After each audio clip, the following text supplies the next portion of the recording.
क्या आपने fearless Nadia के बारे में सुना है? ये हमारी इंडियन फिल्म इंडस्ट्री की पहली स्टंट वुमेन रही हैं, लेकिन शायद इनके बारे में ज्यादा कुछ बताया नहीं गया। इसीलिए हम आपके सामने लाए हैं आज इनकी एक ऐसी कहानी जो आपको सीख भी देगी और आपको इंस्पायर भी करेगी।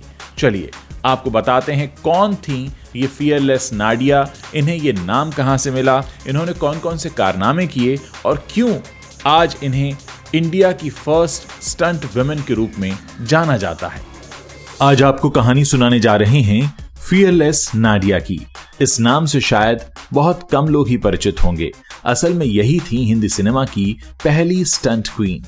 ऑस्ट्रेलिया में जन्मी नाडिया के पिता ब्रिटिश सेना में वॉलंटियर थे, जिन्हें काम के सिलसिले में परिवार समेत भारत आना पड़ा। नाडिया उस वक्त 7 साल की थी जब पहले विश्व युद्ध में जर्मन्स ने उनके पिता की हत्या कर दी।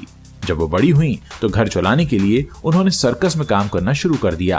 पहले उनका नाम मैरी इन एवांस था, लेकिन एक ज्योतिष के कहने पर उन्होंने अपना नाम बदलकर नाडिया कर लिया। वो डांस में माहिर थीं, तो फिल्मों में भी एंट्री किस्मत के बल पर मिल गई। गोरी चिट्टी नीली आंखों वाली इस लड़की ने अपनी पहली फिल्म से ही दर्शकों के दिल में खास जगह बना ली। वो 60 के दशक में ऐसे स्टंट किया करती थीं कि उस वक्त में मेल एक्टर्स भी वो करने से हिचकिचाते थे।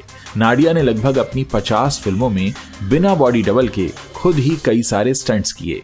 एक बार छत से कूदी तो पति होमी वाडिया ने उनका नाम फियरलेस नाडिया रख दिया। फियरलेस नाडिया का जन्म 8 जनवरी 1908 को पश्चिमी ऑस्ट्रेलिया में हुआ था। उनके पिता स्कॉट्समैन हर्बर्ट इवांस ब्रिटिश सेना में वॉलंटियर थे और उनकी मां मार्गरेट थीं। नाडिया का पहले नाम मैरी इन एवांस था, लेकिन जब वो 1 साल की हुई तो उनके पिता जिस रेजिमेंट में काम करते थे वहां से उनका तबादला मुंबई हो गया, जो उस वक्त बॉम्बे कहलाता था। 1913 में 5 साल की नाडिया अपने मां और पिता के साथ मुंबई आ गईं। 1914 से पहले विश्व युद्ध की शुरुआत हो गई थी और दुनिया भर में इसकी वजह से हाहाकार मचा हुआ था। 1 साल बाद ही 1915 में नाडिया के पिता की जर्मन्स ने हत्या कर दी और उसके बाद उनके परिवार को पेशावर जाकर बसना पड़ा। पेशावर में नाडिया ने घुड़सवारी करना, मछली पकड़ना और निशानेबाजी करना सीखा। 20 साल की उम्र में ही उनकी शादी हुई थी, जिससे उन्हें एक बेटा रॉबर्ट जोनस हुआ। उनके पहले पति के बारे में अब ज्यादा जानकारियां उपलब्ध नहीं हैं। 1928 में वो फिर से अपनी मां और बेटे के साथ बॉम्बे आ गईं।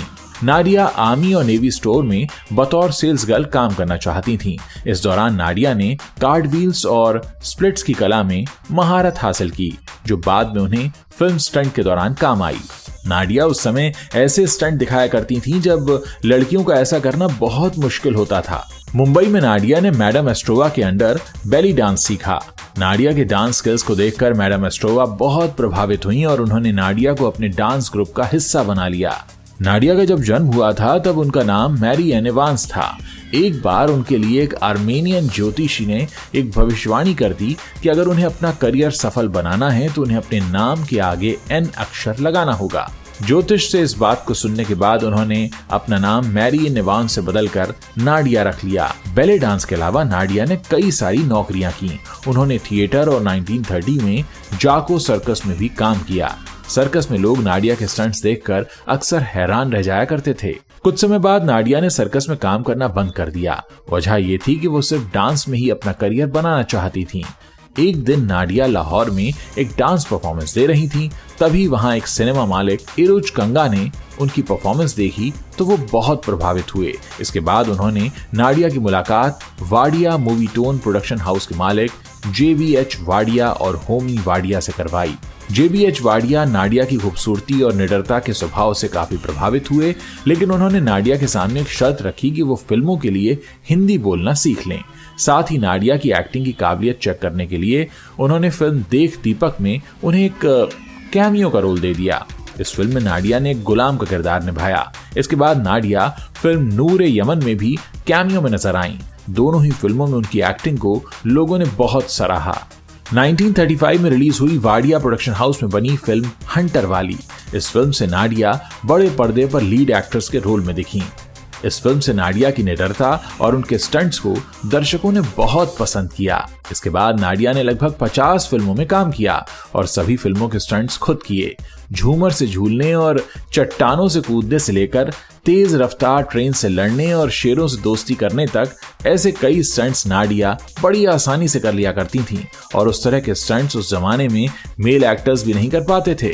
नाडिया कई स्टंट्स परफॉर्म करते समय जान भी दांव पर लगा देती थीं। एक बार एक फिल्म के फाइट सीन में जिसमें शूटिंग के दौरान नाडिया काफी ऊंचाई से नीचे मुंह के बल गिर गई थीं, हालांकि उन्हें बहुत ज्यादा चोट नहीं लगी। ऐसा ही एक बार और हादसा हुआ जब एक फिल्म की शूटिंग दौरान वो पानी के तेज बहाव में बहती चली गईं और उसमें वो बहुत मुश्किल से बची थीं। ऐसा नहीं था कि नाडिया को लोग सिर्फ भारत में ही जानते थे, बल्कि विदेशों में भी वो काफी पसंद की जाती थीं। जब फिल्मों में महिलाएं राजकुमारी या रानी के रोल में नजर आती थीं, तो उस वक्त नाडिया एक गेम चेंजर के रूप में उभरी। उनकी पॉपुलैरिटी सिर्फ भारत तक ही सीमित नहीं थी, उन्हें ग्रीस, इटली और फ्रांस में भी पहचाना जाता था। नाडिया के पास एक घोड़ा था जिसका नाम था पंजाब का बेटा, एक पेट डॉग जिसे वो गनबोट कहती थी और एक कार थी जिसका नाम उन्होंने रोल्स रॉयस की बेटी रखा था। 60 के दशक में नाडिया को इतना स्टारडम मिला कि वो उस वक्त हिंदी सिनेमा की सबसे महंगी एक्ट्रेस में शुमार हो गईं। उनकी पॉपुलैरिटी इतनी थी कि उस समय के बेल्ट, बैग, जूते और कपड़े के कई ब्रांड्स ने नाडिया का निकनेम हंटर वाली इस्तेमाल किया था।